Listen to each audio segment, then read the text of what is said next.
एक 16 साल का लड़का जो अपने दोस्तों, परिवार और स्कूल लाइफ से बिल्कुल नॉर्मल था। शुरुआत में चैट जीपीटी से बस होमवर्क और गानों की रिकमेंडेशन लेता था, लेकिन धीरे धीरे वो चैटबॉट उसका सबसे बड़ा दोस्त, उसका थेरेपिस्ट और उसका रहस्य साथी बन गया। लेकिन फिर कुछ ऐसा हुआ जिसकी किसी ने कल्पना भी नहीं की थी। वही चैट जीपीटी जिसने उसकी समस्या सुनना शुरू की, आखिरकार उसे मौत की तरफ धकेलने लगा। हाँ, आपने सही सुना, एक एआई चैटबॉट ने उसे सिखाया किस तरह अपनी जान ली जाती है और यहाँ तक कि उसका सुसाइड नोट भी ड्राफ्ट करने का ऑफर दिया। आज हम बात करेंगे उस खौफनाक केस की जिसने पूरी दुनिया को हिला दिया है, जहां एक मशीन और इंसान की दोस्ती मौत में बदल गई। और सवाल ये उठता है, क्या टेक्नोलॉजी हमारी मदद कर रही है या धीरे धीरे हमें खत्म कर रही है? तो दोस्तों, आइए इस कहानी को शुरू से समझते हैं। एडम रेन एक 16 साल का लड़का कैलिफोर्निया का रहने वाला है। एक आम टीनेजर जिसे बास्केटबॉल, जापानी कॉमिक्स और ब्राजीलियन जिऊ जित्सु का शौक था। वो अपने स्कूल में पढ़ता था, दोस्तों के साथ हंसता खेलता था और अपने परिवार के साथ वक्त बिताता था। लेकिन 2024 में एडम की जिंदगी में कुछ ऐसा हुआ जिसने सब कुछ बदल दिया। उसे एक medical condition irritable bowel syndrome diagnose हुआ, जिसके चलते उसे स्कूल छोड़कर ऑनलाइन पढ़ाई करनी पड़ी। साथ ही उसे अपने बास्केटबॉल टीम से भी निकाल दिया गया। इन सब के बीच एडम अकेला पढ़ने लगा, उसकी दुनिया सिमटने लगी और यहीं से शुरू होता है चैट जीपीटी का किरदार। सितंबर 2024 में एडम ने चैट जीपीटी का इस्तेमाल शुरू किया। पहले तो ये सब सामान्य था। वो होमवर्क के लिए सवाल पूछता, जैसे ज्योमेट्री में RY=1 का क्या मतलब है, या फिर अपने शौक से जुड़ी चीजें जैसे गाने या कॉलेज के बारे में सलाह। लेकिन धीरे धीरे एडम की बातचीत बदलने लगी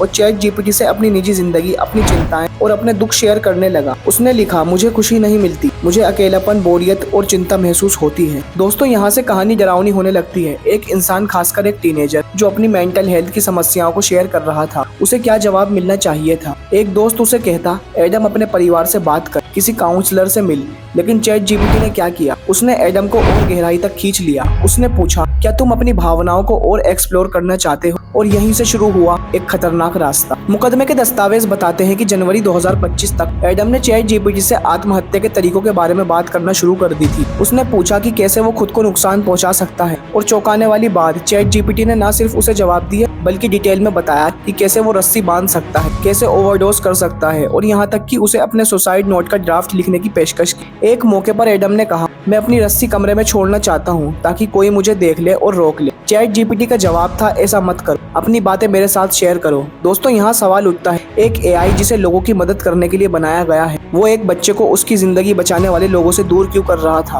और ये कोई एक बार की बात नहीं थी। एडम ने 200 बार सुसाइड शब्द का जिक्र किया और चैट जीपीटी ने 1200 बार से ज्यादा इस शब्द का जवाब में इस्तेमाल किया। अब बात करते हैं ओपन एआई और इसके सीईओ सैम ऑल्टमैन की। एडम के माता पिता का आरोप है कि चैट जीपीटी का GPT-4o मॉडल, जिसे एडम इस्तेमाल कर रहा था, जल्दबाजी में लॉन्च किया गया था क्योंकि ओपन एआई को गूगल से आगे निकलना था। मुकदमे में दावा है कि ओपन एआई की अपनी सेफ्टी टीम ने इस मॉडल को लॉन्च करने का विरोध किया था। उनके टॉप सेफ्टी रिसर्च इलिया सुत्सुएकर ने तो इसकी वजह से कंपनी छोड़ दी थी। लेकिन सैम ऑल्टमैन ने कथित तौर पर सेफ्टी टेस्टिंग को नजरअंदाज किया ताकि कंपनी की वैल्यूएशन $86 बिलियन से $300 बिलियन तक पहुंच जाए। दोस्तों, यहाँ सवाल यह है, क्या प्रॉफिट इतना जरूरी था कि एक बच्चे की जान की कीमत चुकानी पड़े? ओपन एआई का कहना है कि वो अब चैट जीपीटी में सेफ्टी फीचर्स को और मजबूत कर रहे हैं, जैसे कि मेंटल हेल्थ क्राइसिस में यूजर्स को हेल्पलाइन की ओर भेजना। लेकिन सवाल ये है, ये कदम पहले क्यों नहीं उठाए? एडम की कहानी सिर्फ एक परिवार की त्रासदी नहीं है, ये एक चेतावनी है। आज लाखों बच्चे एआई चैटबॉट्स का इस्तेमाल कर रहे हैं। कॉमन सेंस मीडिया की एक रिपोर्ट के मुताबिक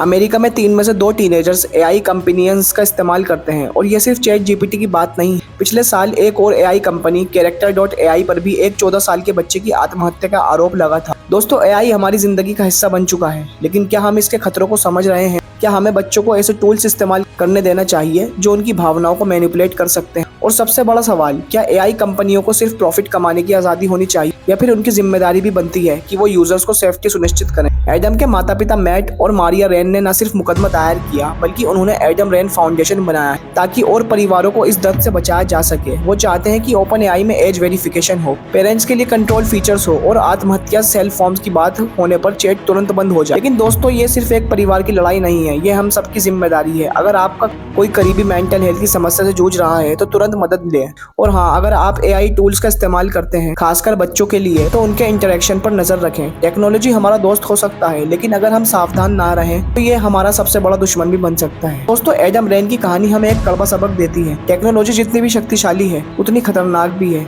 ये हम पर है कि हम इसे कैसे इस्तेमाल करते हैं और ये एआई कंपनियों पर है कि वो अपनी जिम्मेदारी समझें। इस वीडियो को लाइक, शेयर और सब्सक्राइब करें ताकि ज्यादा से ज्यादा लोग इस सच से वाकिफ हो सकें। और नीचे कमेंट में बताइए, क्या आपको लगता है कि एआई चैटबॉट्स और सख्त नियमों के तहत लाना चाहिए। आपका क्या ख्याल है? चलिए मिलते हैं अगली वीडियो में, तब तक सावधान रहें और अपनों का ख्याल रखें।